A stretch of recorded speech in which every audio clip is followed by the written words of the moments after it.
교통사고가 3번이나 났고요. 막 갈비뼈가 다 부러져가지고. 안녕하십니까. 성균관대학교 초빙 교수이며 식물처럼 살기 저자 최문형입니다. 저는 오늘 여러분과 함께 프랑스의 국민 가수 에디트 피아프에 대해서 함께 이야기를 나누고자 합니다. 그녀처럼 많은 사람들의 사랑을 받은 사람은 없었을 것입니다. 생전에도 관객들은 그에게 열광했고 또 미국과 유럽의 많은 곳에 저명한 사람들이 그를 만나기 원했는데, 특히 그녀가 죽었을 때 그녀를 향한 사람들의 사랑은 도를 지나쳤습니다. 파리의 거리가 온통 사람들의 물결로 교통이 마비될 지경이었고, 그리고 무덤에 들어갔을 때도 사람들이 얼마나 많이 몰려들었는지 그녀의 친한 친구가 그냥 그녀의 관으로 떨어질 정도로 사람들이 몰려들었습니다. 그리고 사람들은 그녀가 무덤 속으로 들어간 다음에도 그 자리를 떠나지 않았습니다. 울면서, 그리고 그녀를 추모하면서 각계각층 남녀노소 많은 사람들이 그녀의 무덤에서 밤을 지새웠기 때문에 그 묘지를 관리하는 사람들이 어떻게 할 수가 없을 지경이었습니다. 그렇게 사랑을 많이 받았던 에디트 피아프는 48세라는 짧은 생을 마감했습니다. 그녀가 왜 그렇게 일찍 죽었을까? 여기에 대해서는 여러 가지 의문이 드는데요. 일단 그녀의 가장 친한 친구, 그리고 에디트 피아프가 죽고 나서 바로 그 다음 날 따라 죽기라도 하듯 죽은 장 콕토라는 그 유명한 시인은 에디트 피아프에 대한 많은 이야기를 남겼는데 정말 시적인 얘기를 남겼습니다. 그 중에 정말 재미있는 게 뭐냐면 에디트는 자신의 영혼을 창밖으로 집어 던졌다라는 이런 말입니다. 영혼을 창밖으로 집어 던졌다는 거는 그냥 우리가 보통 창밖으로, 물론 쓰레기를 창밖으로 버리면 안 되지만 필요 없는 걸 던지잖아요. 근데 에디트는 그렇게 소중한 자신의 영혼과 생명을 창밖으로 던졌다는 겁니다. 요즘 말로 하면 영혼 과소비가 되겠죠. 근데 그녀의 삶에서 1951년부터 1963년까지 약 한 12년 동안에 굉장히 많은 불운이 따랐어요. 교통사고가 3번이나 났고요. 큰 교통사고가 막 갈비뼈가 다 부러져가지고 이 갈비뼈를 대충 맞춰가지고 여기다 깁스를 하고 공연을 하러 나갈 정도였습니다. 그리고 그런 힘든 상황 속에서 마약에도 의지해야 했고, 그리고 평소에 알코올은 정말 많이 마셨고요. 그리고 자살 미수도 있었고, 간장병에 폐렴에 장중첩에 정말 수많은 시련이 12년 동안 몰려들었고, 그녀뿐만 아니라 그녀의 정말 가까운 사람들, 가까운 친구, 연인들이 사고로 죽었습니다. 그래서 그녀는 정말 우울했던 말년의 인생을 보냈다고 볼 수 있는데요. 그렇게 된 가장 큰 계기는 1949년에 그녀의 연인, 세계 챔피언 프로 권투 선수인 마르셀 셰르당이 비행기가 추락해서 죽게 되는데, 정말 불운이었던 거는 그 비행기를 타고 에디트를 만나러 오던 길이었다는 거죠. 그 이후로 1949년 이후로 에디트 피아프는 정말 많이 망가집니다. 근데 그렇게 많이 망가졌어도 그녀는 숨이 끊어지는 그 순간까지 무대에서 관객들과 노래로 호흡을 합니다. 그래서 수많은 에피소드를 남겼고, 그리고 정말 무대에서 노래를 하다가 그대로 쓰러져서 혼절했다가 다시 또 무대에 서거나 하는 그런 일도 정말 많았는데요. 그래서 저는 에디트 피아프의 성공 비결에 대해서 관심을 갖게 됐습니다. 일단 그녀의 인생에서 도저히 우리가 따라잡을 수 없는 게 그녀의 무시무시한 자존감입니다. 그 자존감은 어디서 왔냐? 자, 그녀는 정말 독특한 유전자를 가졌는데요. 사실 그녀가 죽은 다음에 공동묘지에 묻혔을 때도 자기 아버지 곁에 묻혔습니다. 아버지는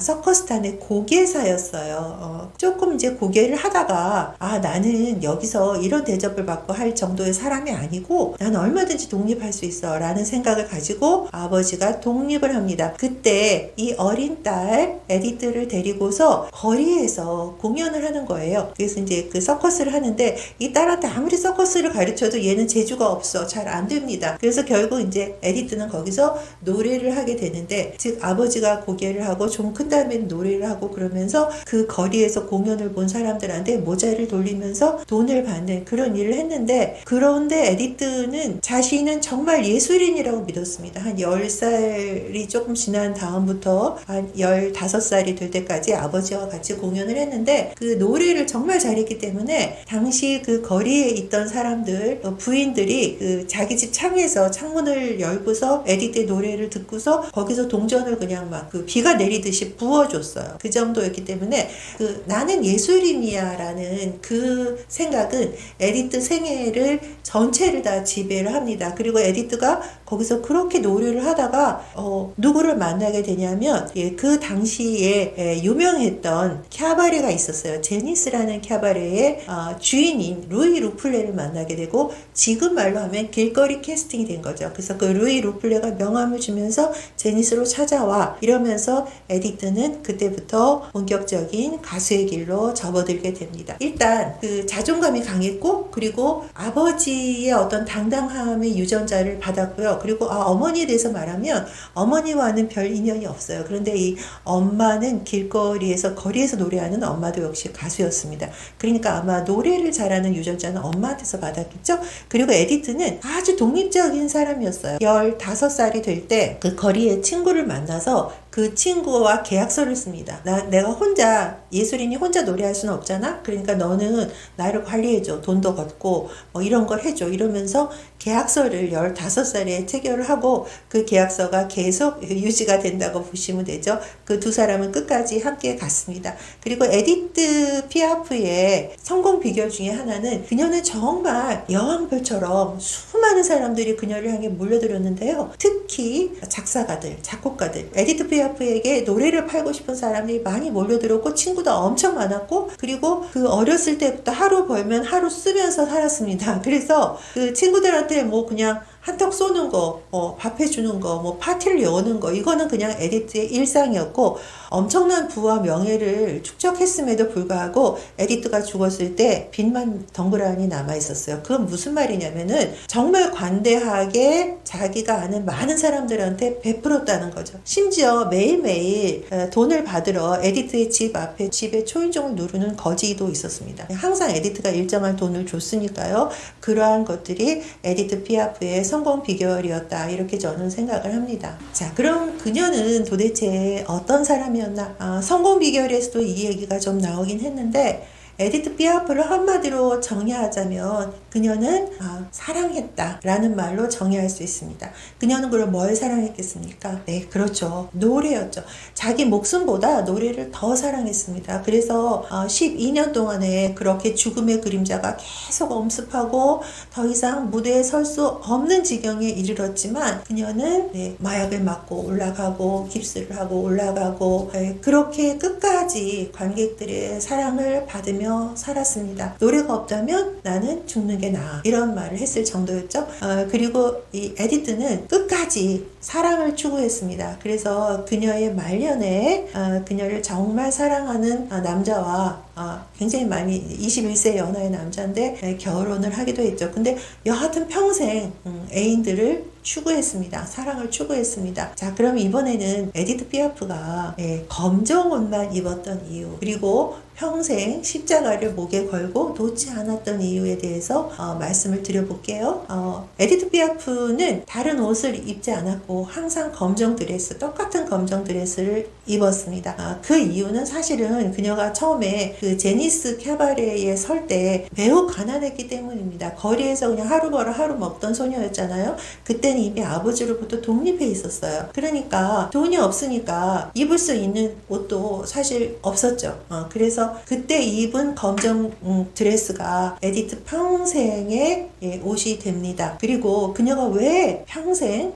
십자가 목걸이를 걸고 그리고 그 카톨릭 신앙을 유지했는가 하는 것은 정말 에디트의 불쌍한 어린 시절이 있습니다. 어머니가 친정 엄마한테 아이를 맡겨버리니까 나중에 이제 아버지가 그 아이를 찾아다가 또 자기 엄마한테 즉 친할머니한테 맡기는데요. 당시 에디트가 4살부터 7살까지 실명 상태에 있었습니다. 꽤 오랫동안이었죠. 그래서 그 어린 나이에 이 아이는 아무것도 볼 수가 없었어요. 결막염이 걸렸는데 바로 치료를 해주지 못했기 때문에 그렇게 됐는데 이제 그 당시 의학으로는 이 아이를 포기할 수가 없다고 포기했는데 그녀를 사랑했던 정말 많은 사람들, 그 친할머니와 함께 살았던 사람들이 있었거든요. 그래서 이 사람들이 간절하게 성녀 테레사한테 기도를 해서 이 에디트가 7살에 다시 밝은 세상을 보게 됩니다. 그래서 에디트는 평생을 성녀 테레사를 잊지 않았고 예수 그리스도를 잊지 않았고, 그래서 십자가 목걸이를 걸지 않으면 도저히 어떤 무대에도 설 수 없는 그런 아주